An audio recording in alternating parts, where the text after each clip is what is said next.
Hello, everyone. Thank you for being here. The presentation of this afternoon is dedicated to talk about Nicolás Guillén Landrián, a Cuban filmmaker and painter, who is really appreciated for the young generations of Cuban filmmakers. My name is Dean Luis Reyes. I'm a Cuban film critic, and I will be in very good company today because I will be talking with Julio Ramos, Jessica Gordon-Burroughs, and Néstor Díaz de Villegas, three intellectuals that has dedicated a lot of his time to investigate and to work on the legacy of Guillén Landrián. Guillén Landrián, we call him in Cuba as Nicolásito. Nicolásito is a kind of word that we use to express how we appreciate him. Nicolás Guillén Landrián was born in Camagüey in 1938 and died in exile in Miami, United States, on July 22, 2003. From 1962 to 1972, Guillén Landrián worked for the ICAI, the Institute of Cuban Cinema, as a production assistant, firstly, and as a director of non-fiction film. Most of his films were censored and were not shown until 3 decades later. Today, his cinematographic work is considered among the most important compared to Latin American documentaries. And this is curious because his films were rediscovered after 2001. Between the early 1970s and today, his short films were archived in Cuba.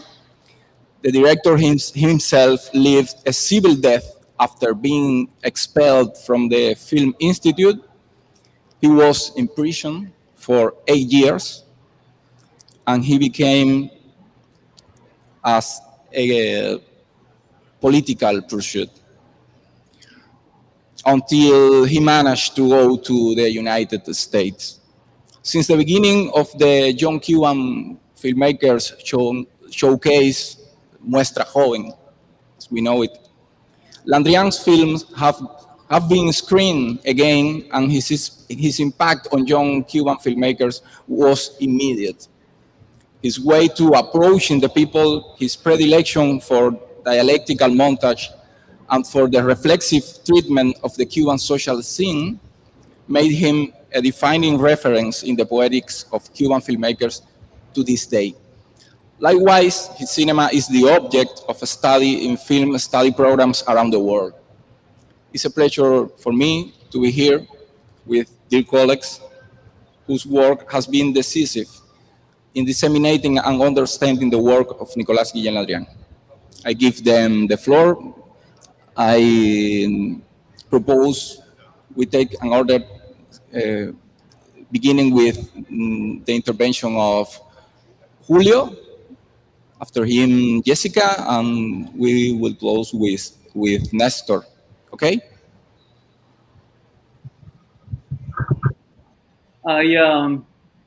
My warmest regards to everybody in the audience, Dan Luis Reyes for his introductory words. And I would also like to give my thanks to Jose Luis Aparicio for his invitation to participate in this virtual online conversation about Nicolás Guillén Landrián within the framework of the activities of INSTAR in this 15th documenta of Castle. Very, very happy also to greet my friends who are participating in this panel. Also, in Havana, I would like to send my regards, my love to Gretel Alfonso, wife of and widow of Guillén Landrián during his years in exile in Miami and shortly in New York City. and also my friend, filmmaker, documentarian, Raidel Araoz. Particularly today, after this morning, INSTAR showed Retornar a La Habana with Guillén Landrián, the documentary inspired by Gretel's journey to Havana, returning journey to Havana in 22, to give proper burial to Guillén Landrián at the National Cemetery of Havana. There, Guillén Landrián's body remained in a tomb or any engraving until the scene of a very modest ritual of sorrow that we filmed in 2011.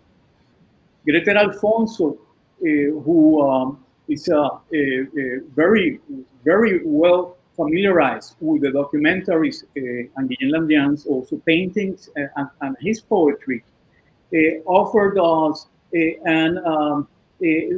really refreshing new entry to the details of two moments in their very, very difficult moment in Guillén Landrián's process. First of all, the almost 2 decades following Guillén Landrián's expulsion from the ICAIC in 1972, to almost 2 decades of first imprisonment and then psychiatric internments, and later their experiences in exile as a couple, told by Gretel in the documentary, both in Miami and in New York, after their exile in 1989. Beyond the testimonial dimension, there was something very, very powerful in Gretel's testimony and her narrative about the return to Havana. Her desire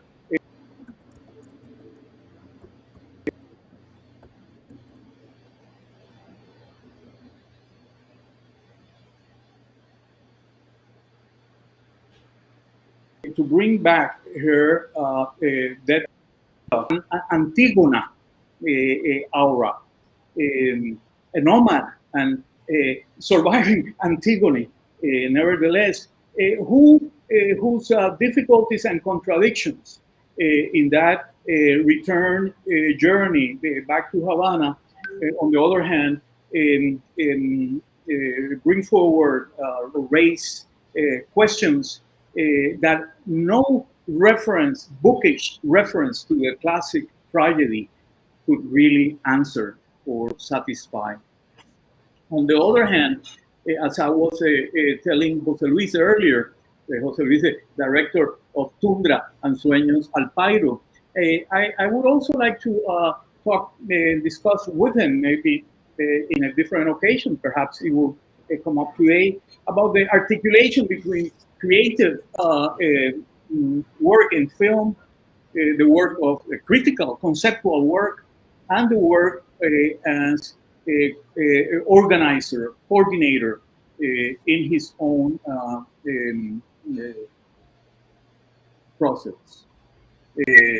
I come to know some of Aparicio's work through his collaborations with the Revista journal Rialta, literary cultural journal Rialta.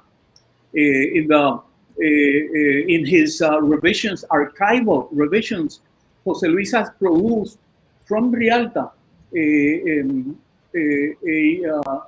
a major revision, his own personal revision of the historical canon, Cuban canon, and has shown his preoccupation with the counter narratives of cinematic history that actually bring us today to this virtual panel under the title of Guillén Landrián's Corrosive Gaze, la mirada corrosiva de Guillén Landrián.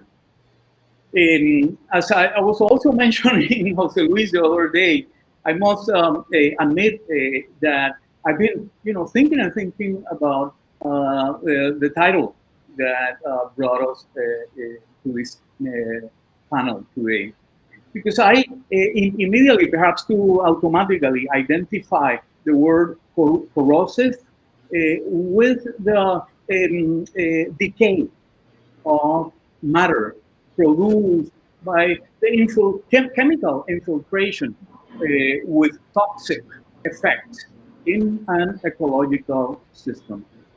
I really don't identify Guillén that way, al menos not always.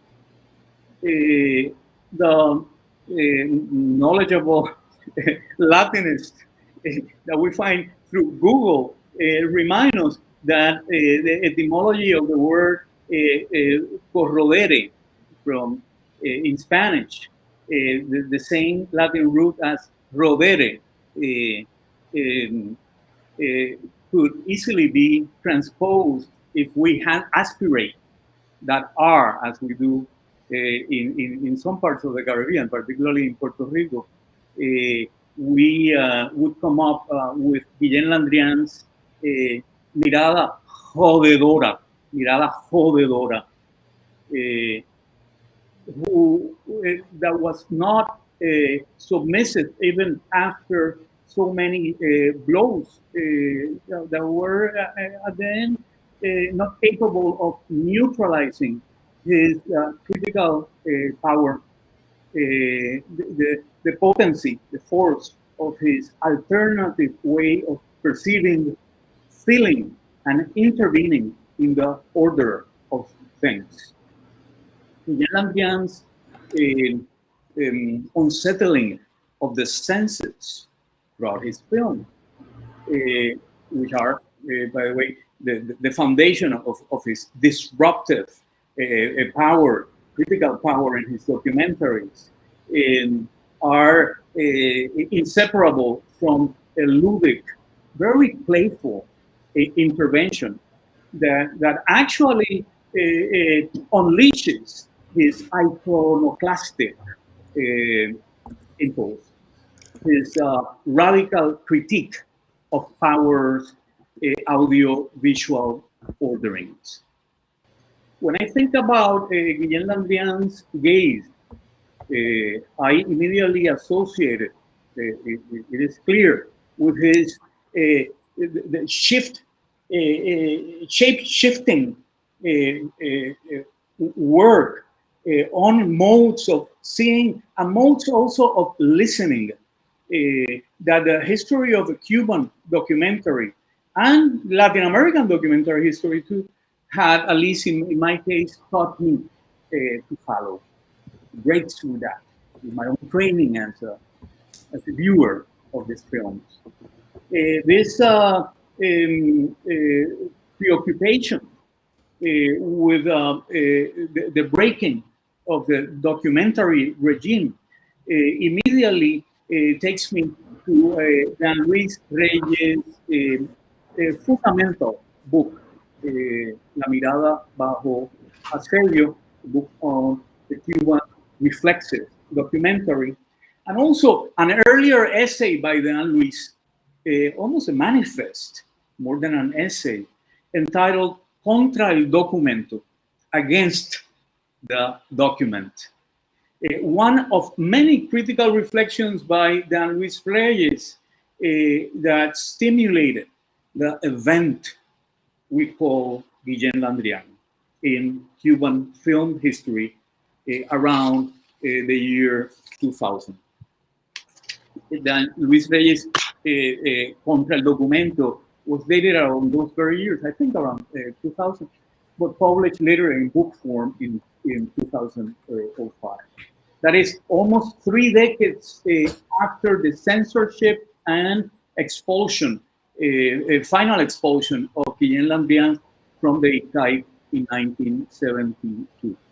And I say the Guillén Landrián event because I realized that his name, his proper name, is a cipher that condenses a series of collective processes that now very frequently we identify with the alternative roots and also contradictions of independent or alternative film in Cuba. That is, film produced outside the molds and models of state sponsored production. Among the many contributions made by Dan Luis Reyes' work, today I will only mention one aspect of his take on Guillén Landrián. On Guillén Landrián's experimental dimension, an area, let's say, of sensorial and conceptual deprogramming that usually film critics and historians had identified with art film or author film or fiction rather than with documentary forms. That was very important, this shift to the documentary form. Today, almost 20 years after the Luis Manifesto, again, the documentary, perhaps always today the accent of our discussion will not be placed so much in the critique of an abstract critique of the documentary form and its relationship with power. Documentary forms historically linked to the pedagogical function of film within the state apparatus. But perhaps today, the accent, our emphasis, and I'm suggesting as a possible theme for discussion, will be on the documents and archives in the disputes about and for collective memory. It's possible that a discussion around archives and their relationship to power, but also the relationship to counter-narratives, to use Jose Luis Aparicio's title here, will lead us to reconsider the role of montage in the documentaries of Guillén Landrián. A formal aspect of his documentary films that enabled Dan Luis to provide good evidence, strong evidence about the priority of form and certain distancing or alienating effect that fractured the spontaneity, ideological spontaneity, and authority, evidentiary authority of the documentary regime, the official documentary regime. So the montage, in a sense, allows for a different kind of entry to the critique of official forms. The discussions around montage have led several of us later to suggest that these articulations, dislocations in reassemblage and post-production work in Guillén Landrián, one could also argue that it's possible to reread the history of film from the point of view of Guillén Landrián in the way in which people like Gutiérrez Alea, Santiago Álvarez, or even Sara Gomez produce their montages, their assemblages. The different degrees of mediation, subordination, and even conciliation and harmony of differences produced by the form of montage. If the problem of the state, of the political apparatus of the state, is partly due to this relationship between parts and the whole, right? Parts and structures, between an inside and an outside of totalitarian structures, then today we can rethink the political history of cinema, not only in terms of cinema's documentary cinema, in this case, contents, not only themes, right? but also in terms of the modes of articulation and subordination of parts and fragments in the artistic structures of this, or cultural structures of this artifact. Probably this would correspond at times with what Aparicio called a corrosive gaze, that decomposes any organic or totalitarian structure, but that and that also finds an audible corresponding aspect, right, in the dislocation of listening, our experience of listening that is mobilized by these dissonant montages of Guillén Landrián, as Dylan Robbins has also discussed in his book Audible Geographies. Today, I would like to comment very, very briefly, just to suggest some lines of discussion and conversation. We'll mention two montages of Guillén Landrián.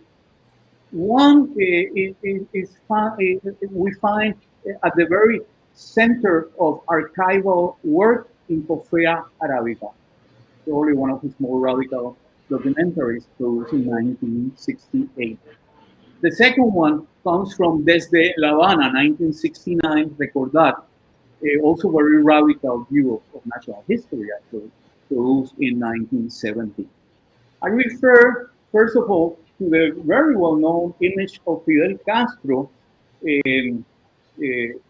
taken, appropriated by Guillén Landrián from a classic Gutiérrez Alea documentary, Asamblea General, but ironically supplemented with unexpected flowers, coffee flowers, in Fidel's barba, and edited under a soundtrack of Fool on the Hill by the Beatles that was still prohibited in Cuba. Secondly, I refer to a montage. It's a brief crossing or intersection between the image of the director, the filmmaker himself, Guillén Landrián, in a brief moment of self-figuration, of self-fiction, in a sense, right? When he appears with golden, dark glasses, right, a countercultural style gaze, and he finds a young woman who comments on her preference of fashion,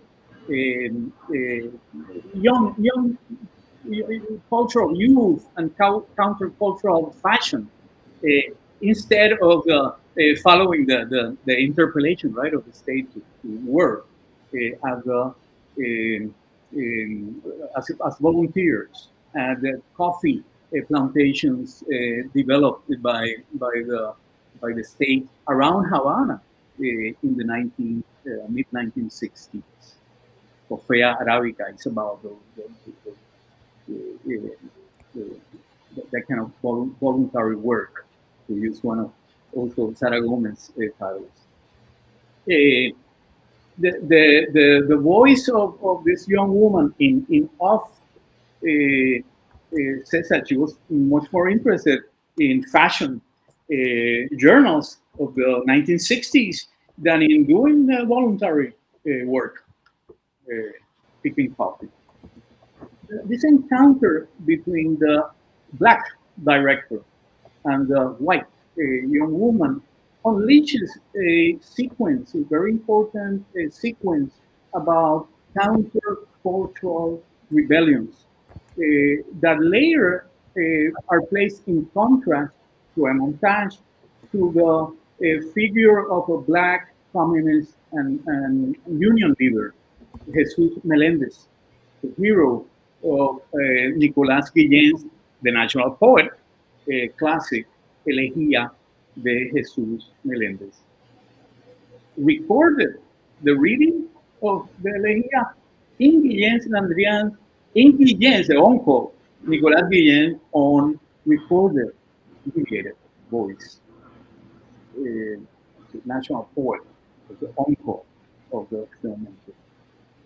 Both montages, the one with Fidel and the one with Jesus Meréndez, mix archives.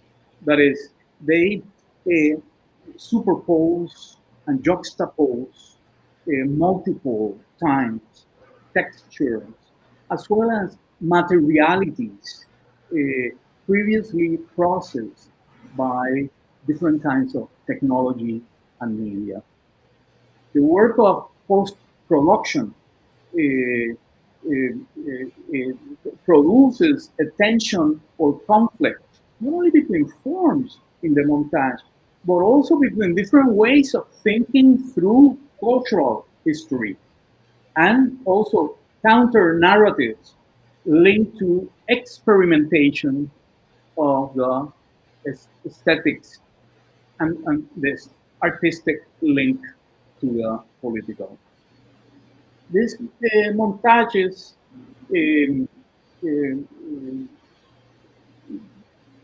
force us to take a different kind of look at the relationship between the official narrative, one official narrative linked to the epic, the working revolutionary epic, and another one counter-cultural archive linked to the 1960s.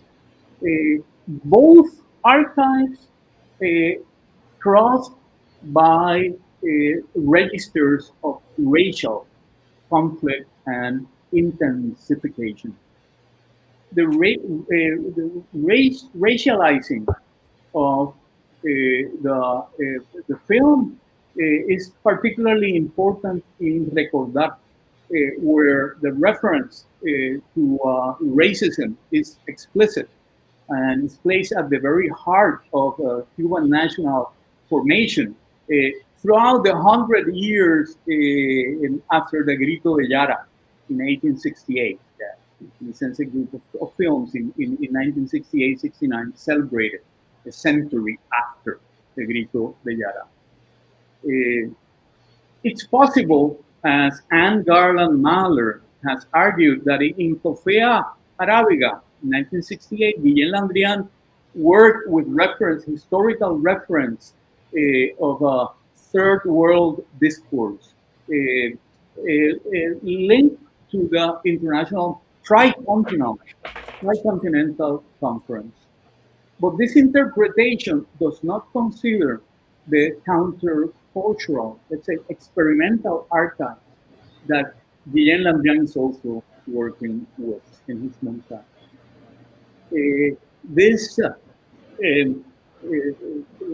This may be explained historically as an effect of Guillén Landrián's dialogue with other intellectuals, Cuban intellectuals in Havana in the 1960s, particularly from the El Puente, a literary group. By the way, very often remember because of their link to Allen Ginsberg and his expulsion from Havana, I think in 1965. That's a possibility. That Guillén Landrián in this references to counterculture is in dialogue with these other literary intellectuals in Havana that soon went to exile, of course.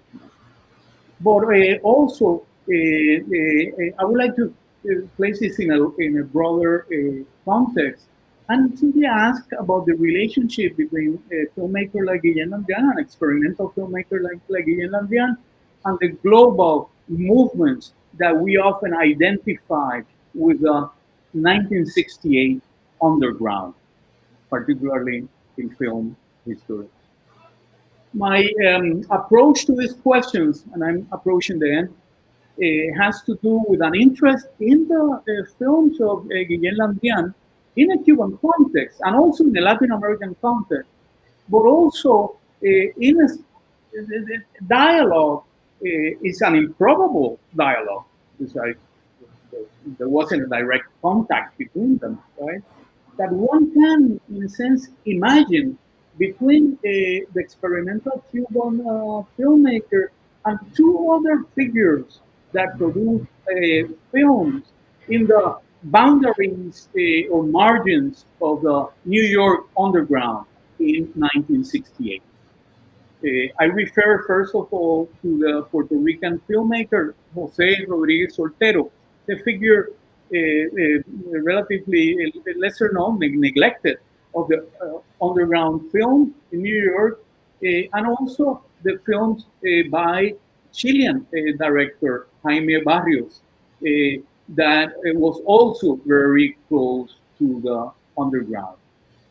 Both produced films in 1968. That is the same year of Cofea Aravega. After having made Lupe, Vida, Muerte y Asunción de Lupe Vélez, on a Mexican Spitfire, they call her, that being sort of sex symbol.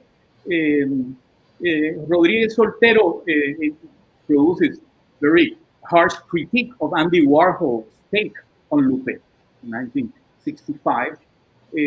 Rodríguez Soltero later directed Dialogues with Che, Diálogos con el Che, a 60-minute film about the killing of Che Guevara in Bolivia, with the acting of performance of an improvisation of Rolando Peña and also Taylor Mead, a fundamental performer in the queer sense of the Lower East Side New York in the 1960s. This film, Dialogue con el Che, was reviewed by Jonas Mekas in his Village Voice column. Mekas did not undertone his ambivalence or his distance from Che Guevara and what Che Guevara produced in him. Who Che Guevara had been killed in Bolivia just a few months before this film was made. Mekas, neither does he refer to the film's bilingualism, although he mentions the double exposure in this expanded screening, asynchronic, right, screening of Rodríguez Soltero's film in the underground in 1968. It was later also shown in Germany in the early in 69. Jaime Barrio filmed in 1968 his homage to Nicanor Parra, which was a sort of a happening performance, also with Rolando Peña, and with the apparition of Nicanor Parra, who reads several anti-poems and artifacts. Nicanor Parra, also very close to Allen Ginsberg. Right? We are, of course, talking about the margins of the underground, New York underground, where these people produce a very radical critique of other more academic, recognized versions of counter-cultural movements. And now to just finish, how those Guillén Landrián's radical film documentaries relate to these two, in a sense, removed but also very close underground Latino figures in a countercultural sphere that was marked by voices and minority practices that refer to the ethnic and racial differences within which also experimentation was operating in the 1960s. I would like to then understand the simultaneity as well as asynchronicity between these subjects, their divergences that of course exceed any linear temporality of influences or the simple logic, comparative logic of causal diffusion, right? The very concept of the underground doesn't work well in Cuba because it refers to a mediatic spectacle society linked to the market. Guillén Landrián's montage work with a different kind of iconicity and power state dominated in agit, prop, and publicity. Under conditions, his film making that was also submitted to different understandings of form and even genre. He worked with documentary films. In any case, these historic contingencies point and open our discussion to the racialized aspect of experimental aesthetics, and it's an description of a racialized order that is often neglected by avant-garde theories of experimentation. Thank you very much.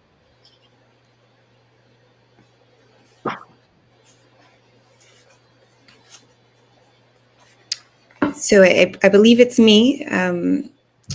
Yes, yes, you can. You're next. Can everyone see my my presentation?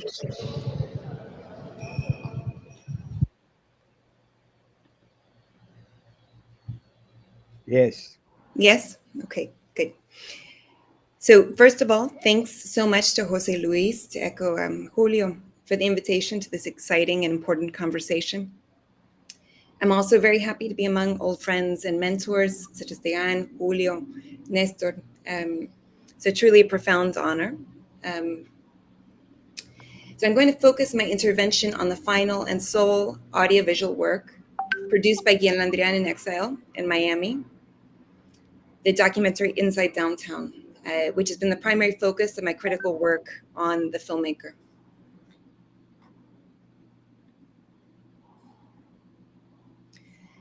The film was in collaboration with Jorge Usquiza Zorrilla, a young Cuban filmmaker who also completed a rare and intimate portrait of Guillén Landrián's final days in Miami, which is called El Fin, pero no es el fin, the end, but it's not the ends.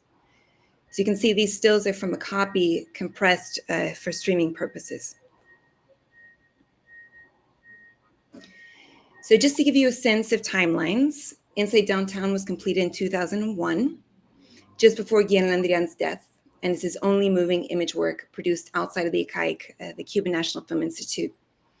It's also the work that's being screened currently here at Documenta as a work in progress restoration. So these captures are from that restoration in progress being carried out by Anthony Martinez in association with the Vulnerable Media Lab at Queen's University in Canada. The restoration is funded by the University of Edinburgh in conjunction with Havana Glasgow Film Festival and Africa in Motion with the support of the ICAIC. The screening and roundtable represents an important moment in the life cycle of Guillén Landrián's final work, because truly until this moment, Inside Downtown lived almost exclusively on YouTube, in low resolution, distressed and marked by encoding artifacts. The documentary, which runs about 30 minutes, was recorded over 4 days with Jorge Usquiza in 1999. The work was edited 2 years later after hours at Village Films, a now defunct production company in Miami, where Jorge worked at the time. And Inside Downtown consists of a series of interviews, primarily of artists of Guillén Landrián's generation, who were living in exile in Miami, but also portrays street life in a car-dominated city that seemingly sends the artists in the film into a second exile within the claustrophobic dynamics of their domestic spaces, studios, and their own creative process. Each interviewee, totaling 7, is recorded in his or her domestic workshop, and the interiors are equipped with the accoutrements of these artists' trades: poetry books, paintings, sculptures, or in Greta Alfonso's case, the gift shop where she worked. So here you can see Julio Pichon. This is where I sleep, where I paint, where I live.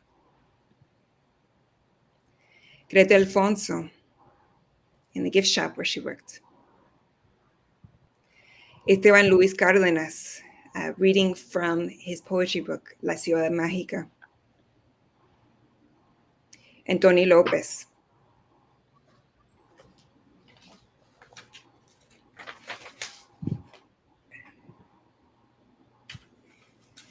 So despite the limited scholarship on the work, in my view, Inside Downtown is a key link to the filmmaker's oeuvre and also the Cuban diasporic canon. Inside Downtown, for me, expresses the migrations of Guillén Landrián's work and his mutating sense of self. But before I continue, I'd like to share the final minutes of Inside Downtown, which in a sense summarizes its concerns and features Guillén Landrián and his son alongside one of his son's friends. In this clip is from a pre-restoration copy that we're using as a placeholder. Come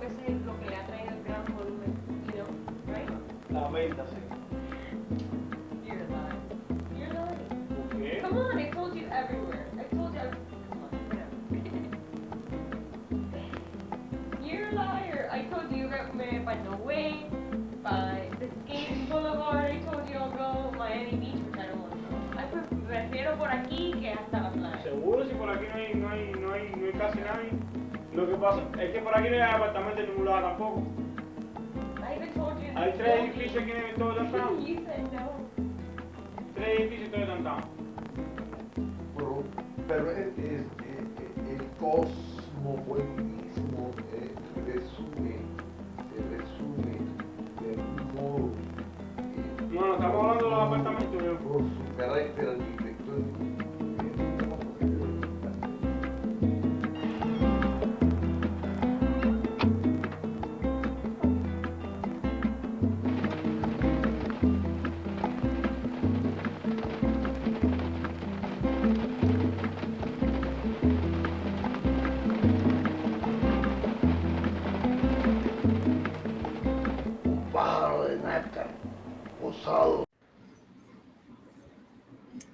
Thank you.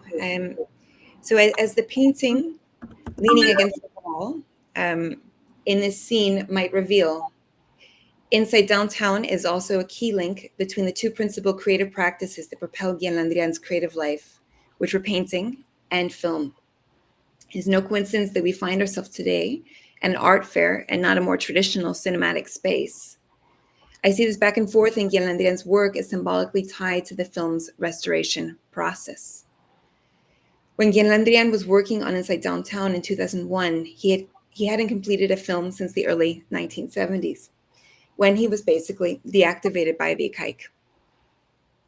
Guillén Landrián did continue his creative work even in the 1970s and 1980s in Cuba, but as a painter, which in fact had been his background before he started making films. He had studied at the Arts Academy at San Alejandro with Puerto Carrero and elsewhere with Lam. And he continued to paint, usually faces in the Havana streets, until he went into exile in 1989. And so we see this transition in his creative process in Inside Downtown.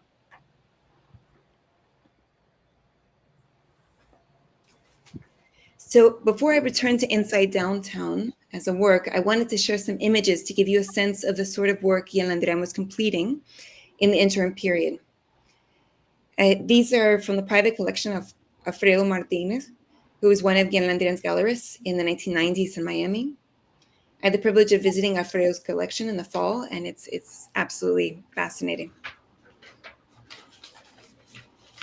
This work, spray acrylics on bed sheets, clearly shows the precarious conditions, the lack of infrastructure in which Guillén Landrián was creating. But to my mind, it also reveals his very unique artistic sensibility. For me, the sheets are like domestic dreamscapes, oscillating between the exterior of the house and its oniric, unfigured interior. The sheet, of course, also references the representational space of the canvas or the more rigid surface of muralism. But as I see it, the work also bridges Guillén Landrián's cinematic and artistic oeuvre, like a theater curtain or a makeshift screen.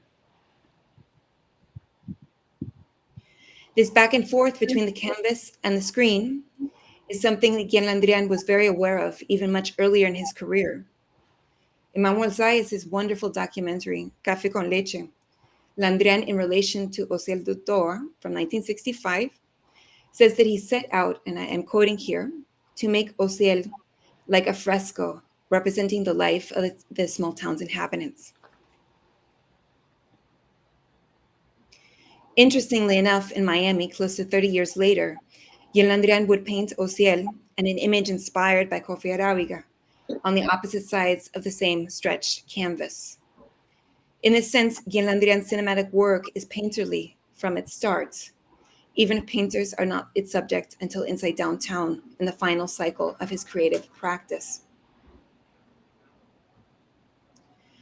What both of Guillén Landrián's practices, meaning painting and filmmaking, share is the highly personal nature of his creative project and the relationship that both practices have in relation to Guillén Landrián's will to life, the way in which his vital energies were channeled toward his creative work.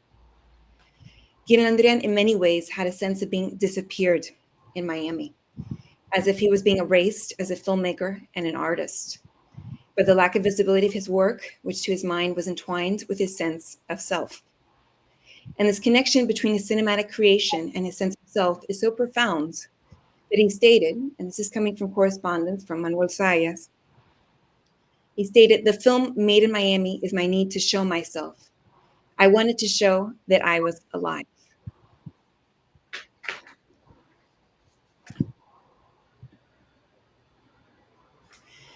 So if Guillén Landrián's celluloid films from the 1960s deteriorated due to the contingencies of the celluloid archive, Inside Downtown's born digital degradation intertwines with the fate of his earlier films, yet engages the aesthetic, political, ideological, and phenomenological implications of digital loss, and in particular its pathos. This is no less true in the case of the Betacam, which is being used as the basis of the restoration in progress. The sharpness of the Betacam in comparison to previous copies that circulated is most poignantly viewed in Inside Downtown's close-ups and extreme close-ups, which were Guillén Landrián's cinematic signature, something that Díaz has explored quite eloquently in his critical work. Here, only having started Inside Downtown's restoration, we can see Guillén Landrián's subjects digitally modeled with new relief. This week is the first time I have been able to perceive the texture of Esteban's skin, the crevices and folds of his forehead, concentrated as he reads aloud, or the blue of Enrique Guy Garcia's eyes.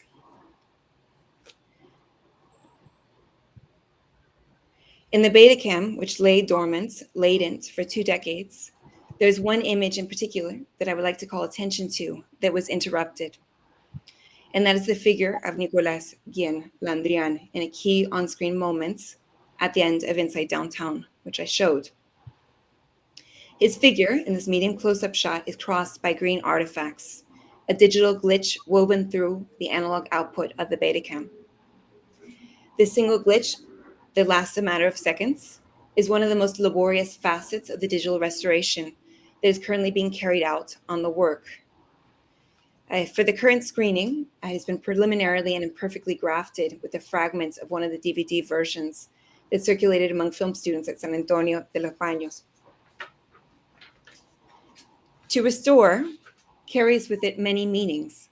First and foremost, it bears the impossible weight of an immaculate return to origin, but it also contains the possibility of repair and remembrance. It is no coincidence that the Latin root of the Spanish word for remember is literally to pass again through the heart, which in the Western world is many times figured as the center of memory and of the feeling self, in this sense corporealizing a sense of loss, but also of restitution.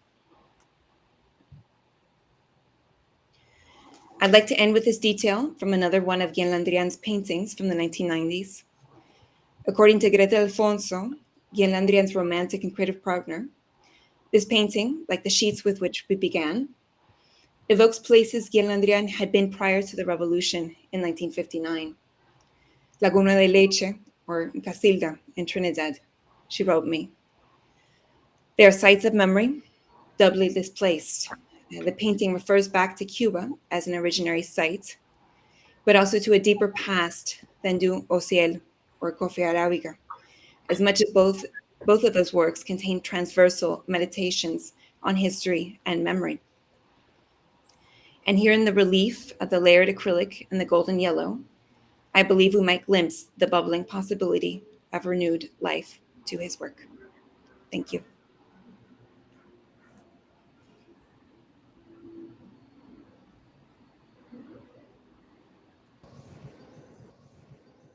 Nestor, it's your time. No, thank you. Thank you, Dean. Thank you, Aparicio and Tania, for having me here today. Thank you, Jessica and Julio. I enjoyed immensely your interventions. It's wonderful to remember Nicolásito, and I have many things to say about that period of time in which we were neighbors in downtown Miami. This is from about 1994 to the time when I left the Hotel Colon on Second Avenue in 1996. This is a very, very different downtown. As a matter of fact, I went back to the Hotel Colon many years after I returned to Los Angeles. I lived here in 1979, the beginning of my exile, came back to Los Angeles 20 years later, and then went back to Miami a few years after. And the transformation of downtown Miami had been complete transformation. So my beloved Hotel Colon, previously Hotel Aeropuerto, had been torn down by developers. And I'm not one of those against so-called progress, but there's a limit to the disfiguration of a city. And this is what happened with downtown Miami. Also, Wynwood was the place where we went for to cope crack. So it's a crack town at the time, and now it's something that Miami lacked as Midtown. So that was actually progress, compared to. But then the economics and also the demographics of that section of downtown, where you had the Double R leather bar, and then you had the Roxy's and Uncle Charlie's, all leather bars at the late 70s and early 80s. That gay culture and the mini movies, that all that was gone to make way for the yuppies, the new yuppies, so I don't know. For me, I'm an old man, and for me, it's a transformation that has it's positive and negative. So, anyways, also Nicolás Guillén's wonderful, really an amazing location that Centro America. Motel where they lived, which was a fantastic and wonderful place.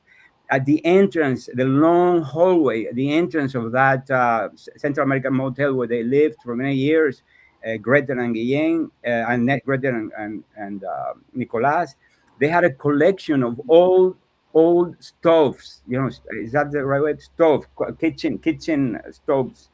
And there were vintage kitchen stoves lined up against the walls all the way to the end of the.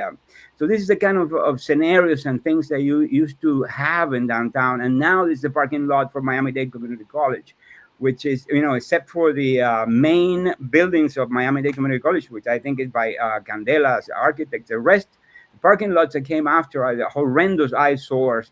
And then at that time, we have very interesting degenerates and misfits that lived in these little rat holes of downtown. Many of the leather culture, old characters that lived in these little motels, that they're all gone. So now I go to Miami and have a nice meal in one of these fancy restaurants, but the enchantment is totally gone. So we even have a black box right around the corner from Second Avenue where we, Nicolás and Gretel and many of the friends, we had our shows, and we showed some of our paintings in that black box, and we had a vibrant underground life that doesn't exist anymore.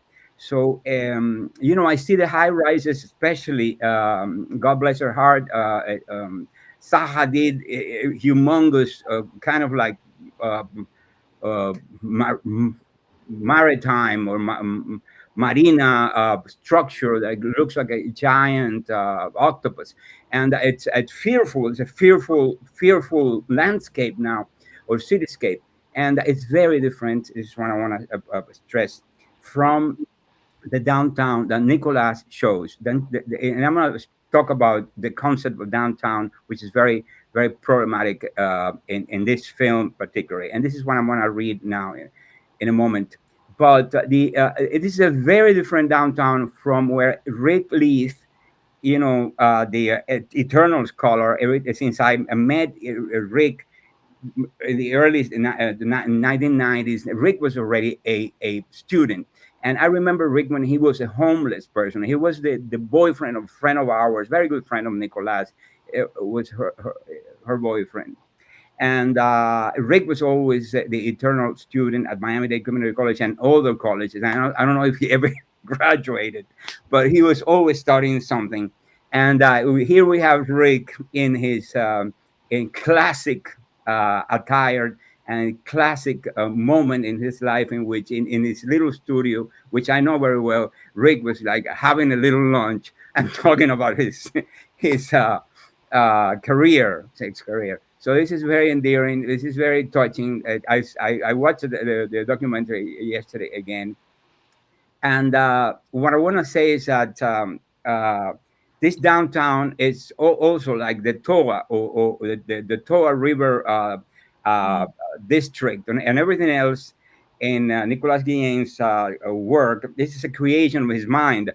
This downtown is not a downtown. So I'm going to read something that I wrote briefly, and I'm going to make a few comments about that particular work.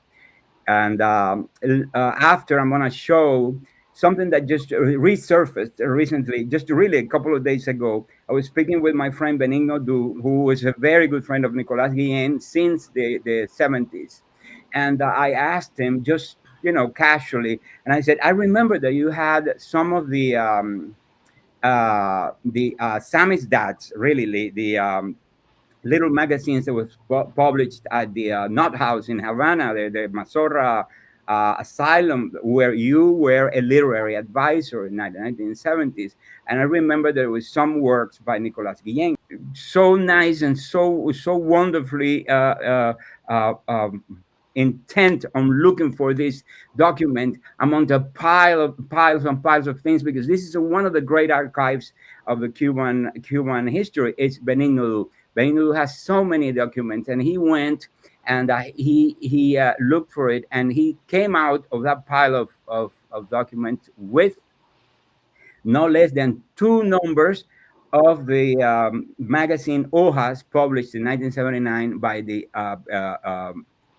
Mazorra Asylum. And sure enough, we have 4 poems by Nicolás Guillén while he was being given electroshock treatment. So this is something really the things that happen with Cuban culture, and the people, most historians and this is why I appreciate so much your intervention today, and I think it's so central and so important what you, Jessica, are doing, and Julio, and really exploring this obscure, really, and obscured times and forms of art, because our historians and our biographers are just busy doing their own biography and their own history, and not paying no attention to the outside world, and all of these things are rotting in somebody's basement. So thank you so much for that. I hope our posterity will find our Jessicas and our Julio Ramos when the time comes. But I'm going to read this little thing here about Nicolás, and I'm on camera still, even if when I'm reading from some other. Yeah, okay. So this is what I want to say. I want to talk about the poetry and cinema in Nicolás' work.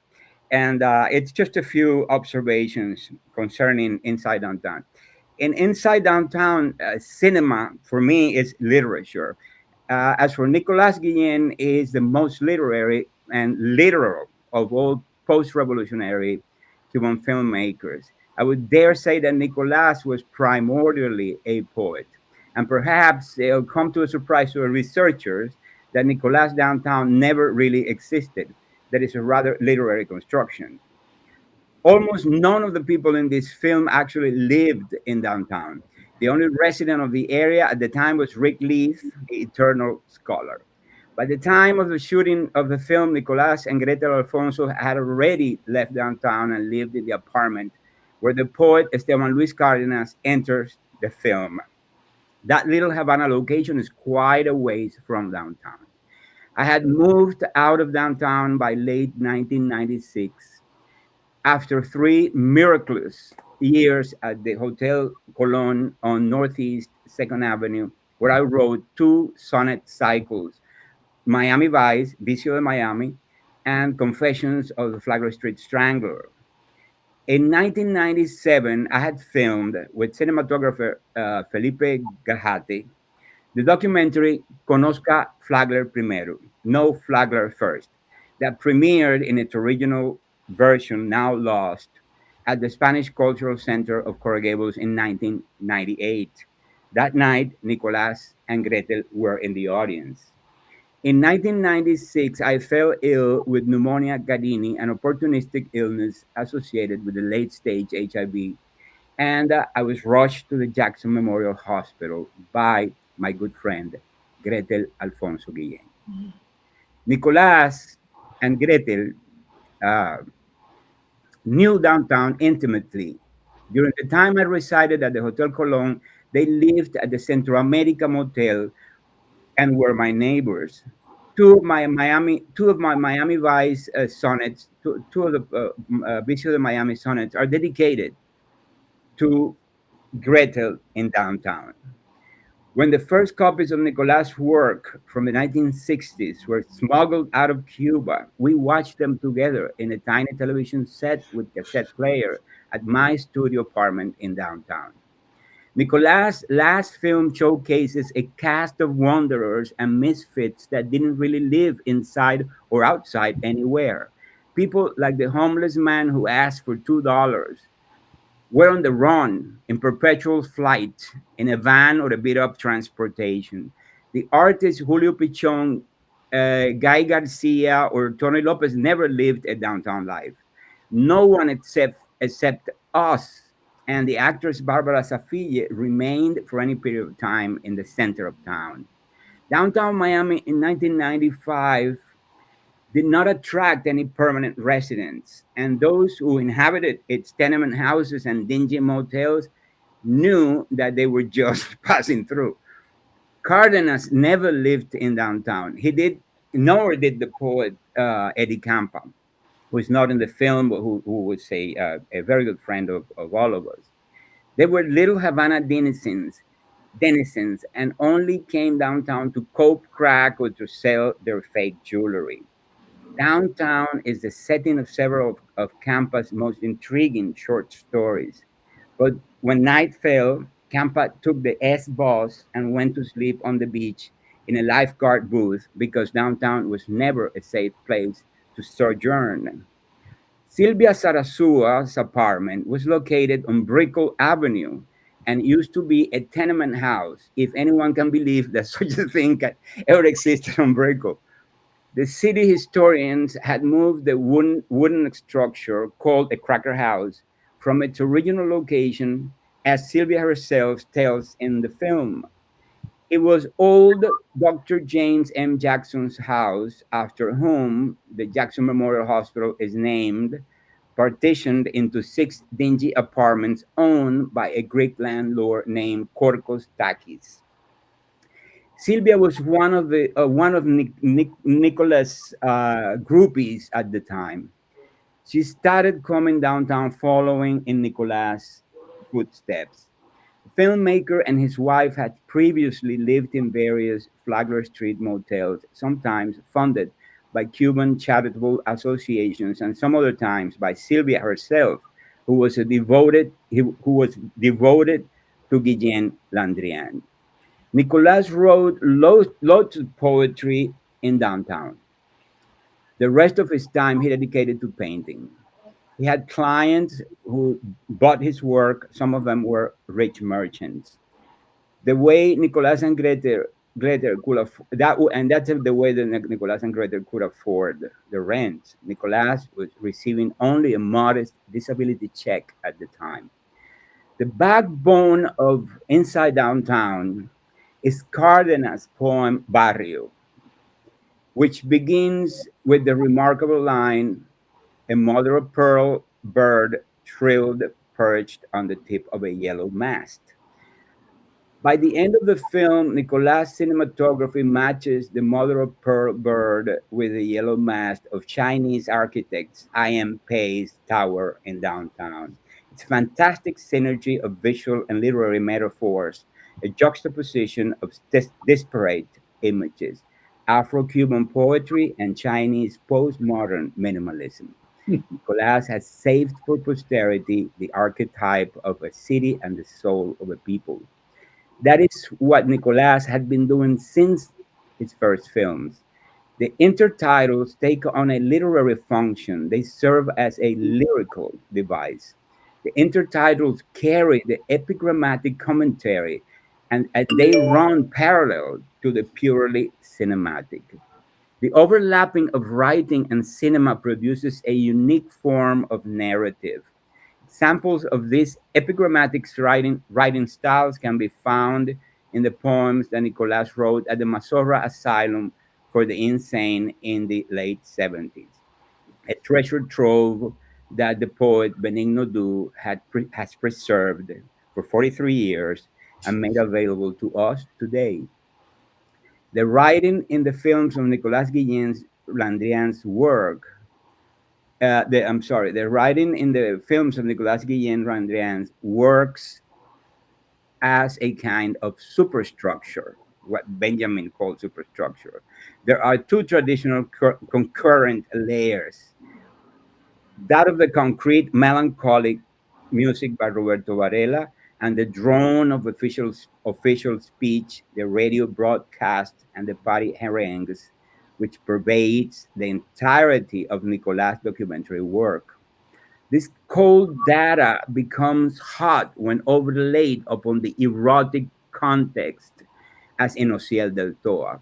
The principal action in that early film takes place in the noontide, and Nicolas is the faun with the camera pointed at the ephebes paddling in the river.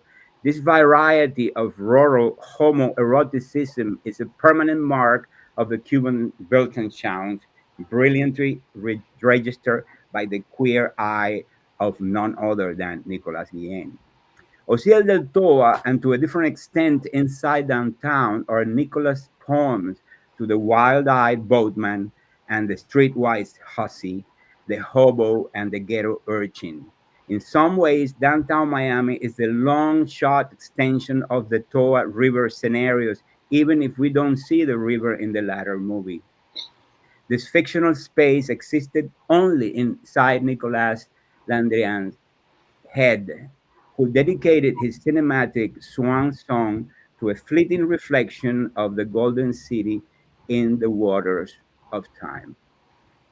This is my little 2 cents for the Nicolas work. Now I'm going to show you what Benigno found. By the way, Benigno's father was a rich man, a Cuban rich man who lived in the 1950s and 60s, I think since the 50s and 60s, in Venezuela. And he made a lot of money there. And then he was involved with some political dealings and willings, and he had to leave Venezuela and come to Cuba as in a secret. He took off and had to come and find refuge in Cuba.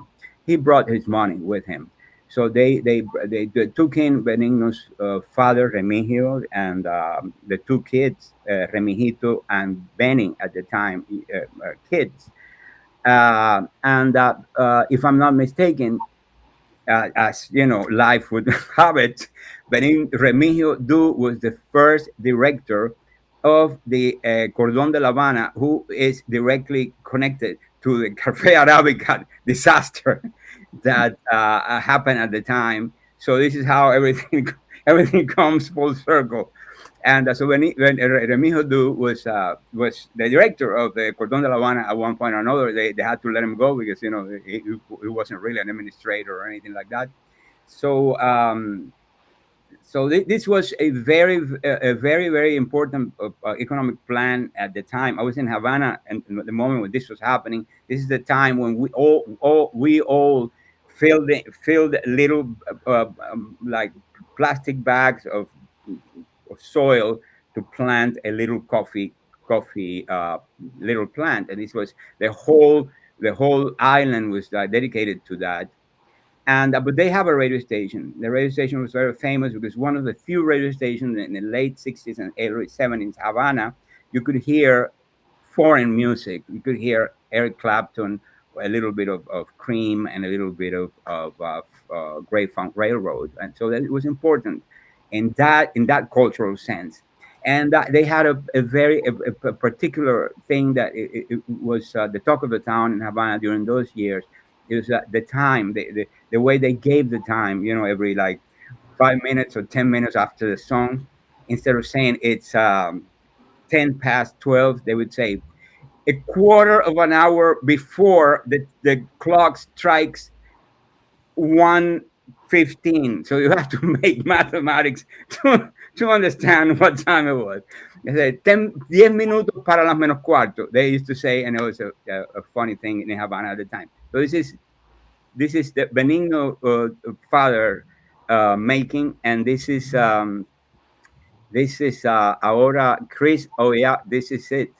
This is the literary magazine, and if you look right where it's the third from the bottom, that's Nicolás's poems published by Benigno Du and our good friend Ella Corona, who were both the makers of these hojas, the leaflet of the. It's August 1979. So we're gonna see the next one. I'm gonna do this myself. But okay. Oh, okay. Here, can you see this in full screen? Yes. Is it on full screen? Okay. So, anyways, these are the two poems in the first number, in the first issue of that magazine. Con Adán, which is a very interesting poem, and then Luisa. And all of these things are the kind of writing that you see again in the intertitles of Nicolás documentaries. This is a kind of epigrammatic writing that you can find time and time again. So now Benny tells me that it's the La Sala, the room, Fructuoso Rodriguez, it was the room of the state security. The inmate or insane that they were kept in the Fructuoso Rodriguez were the ones that had a particular interest in, because they were important, celebrities or things like that. The rest of the people were in the common area, but Nicolás was in the Fructuoso Rodriguez. We can see the next one. Okay, so I have to. Okay, so okay, yeah, and so this is the second hojas, which is very interesting, and so this is from September 1979. So two issues of this magazine are well preserved, and this was done by Benny and many different things that he produced at the time. Only one more is being preserved, which is an anthology of American poetry, translated, translation taken from different translators like Cardenal and several other Latin American translations of American poets, and also Benigno Du, who was a translator, and so we had that one too. I don't have it here, the picture of that one, but that's another samizdat that circulated at the time. So these are the work, and so this is a sewing machine that you use to put these pages together, and this was dozens of times that this was reproduced by a mimeographer. So this is something very particular of that era, and this is another of Nicolás Guillén's. It's a great poem, Del loco y la lagartija. This is this is a ¿cómo se dice lagartija? Lizard. Huh? Lizard. Or lizard. This is the lizard that Nicolás is watching, while the lizard can like slither through the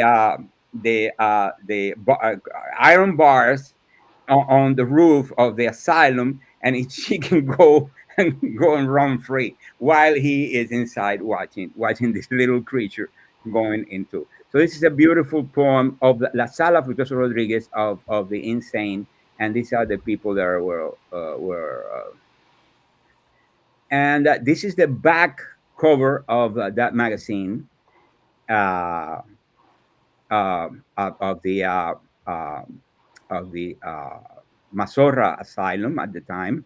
And of course, Benny, I have several recordings that I'm not going to play now because they're too long, but they're available if any of you are interested. I haven't. It's like an hour of recordings that I made with Benny, where he explains every single detail how this came to happen. He went to see the director, the famous, I can't remember his name now, Ordaz, the Comandante Ordaz, and they finally secured the approval of this project.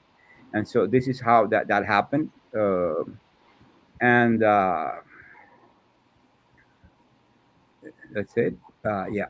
So this is how this came to happen. So, anyways, these are available too, for the researcher, and Benny's interview too. Benny has a great memory and he spoke at length about the experience of Nicolás at the asylum, and there's several stories that are very interesting. While he was there a couple of times, there were interns that behaved badly, and they will give you instant electroshock just as a disciplinary measure, not as a medical necessity. So he was witness to that, and he's a very straightforward man and very truthful. I don't have any reason why not to believe him, but he said that he saw that several times, that because of your behavior you will get a little electroshock. So this was the times that Nicolás lived in the asylum. So this he received, I think, I don't know how many, but there's a number somewhere in there. I think 20. And I don't know if this is the reason why Nicolás had behavioral problems or whatever. But I lived many episodes of Nicolás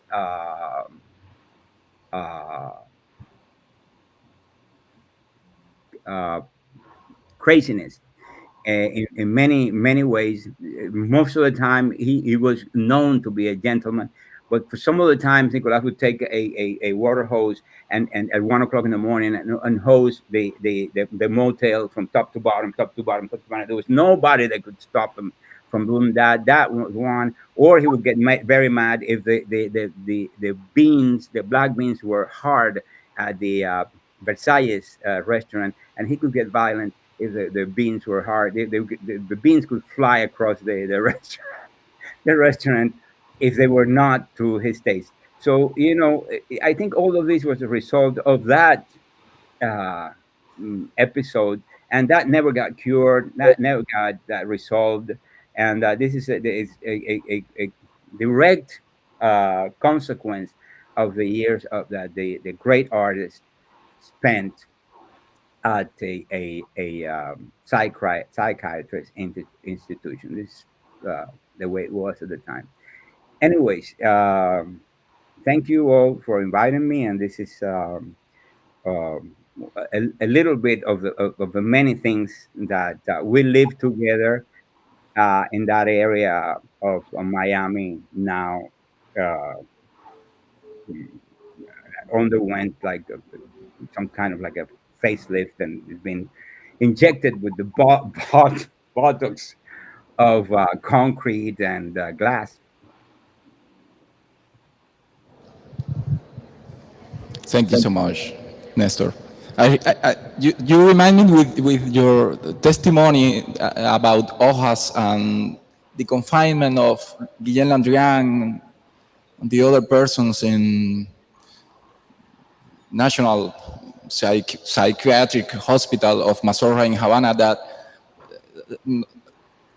it's like Nicolás Guillén Landrián is always preparing a surprise for us here in present. The day that I met Julio Ramos in Havana, he was talking about Nicolás Guillén Landrián at the 9th floor of ICAIC, and when he finished his conference, a person in the audience took word and he said, "I was one of the inmates in Havana Psychiatric Hospital, and I want to show this." And he was carrying an exemplar of Hojas supplement. Exactly. I remember that moment, and it was a revelation for me. And every time we have this kind of meetings, of conferences about Guillén Landrián, I always tell the impression that he was every time breaking every kind of confinement, the confinement of the body, the confinement of the mind, and especially the confinement of imagination. And maybe that's the reason why every time we have these reunions to talk about him, we have to say every time, it's the end, but it's not the end. Exactly. As he used to put at the end of his documentaries, is a big surprise. I have to say thank you to all of you for your intellectual generosity, for being here. This is right now. This is this conference. Your words. It has to take part of the archives of the documenta. So thank you very much. I give you a big hug, and thank you again. Thank you. Thank you, Dave. Thank you.